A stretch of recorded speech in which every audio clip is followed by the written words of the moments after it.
আজ বাজার থেকে এমন এক ধরনের ডাঁটা এনেছে বাড়িতে, যার নাম কিনা 10 রকমের। কেউ বলে বাঙাল ডাঁটা, কেউ বলে কাটোয়া ডাঁটা, আর কেউ বলে গোবরে ডাঁটা। কোনটা যে নাম আমি আদেও বুঝতে পারছি না। যাই হোক, ডাঁটাগুলো আজকে রান্না করব। আর ডাঁটাটা দেখো সাদা না, কেমন লাল লাল টাইপের। এই ডাঁটা কিন্তু মাঝে সাঝেই আমাদের নিয়ে আসে, খেতেও কিন্তু ভালোই হয়। তাই ডাঁটার মধ্যে সব রকমের সবজি দিয়ে ডাঁটাগুলো ভালো করে ধুয়ে নিলাম। তবে ডাঁটাগুলো খুব বেশি টাটকা না, ডাঁটাগুলো দেখেই মনে হচ্ছে কেমন শুকিয়ে গেছে। তবে এই ডাঁটা নাকি শুকিয়ে গেলে আরো বেশি মিষ্টি হয় আর খেতে নাকি ভালো হয়।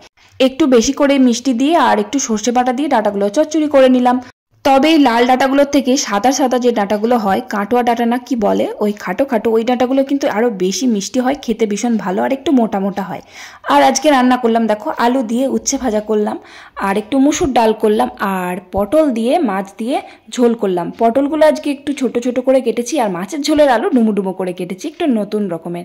যাই হোক, রান্না কমপ্লিট করে কড়াইটা মেজে ধুয়ে চান টান করে খেতে বসলাম। ভালো লাগলে একটা লাইক করো, টাটা।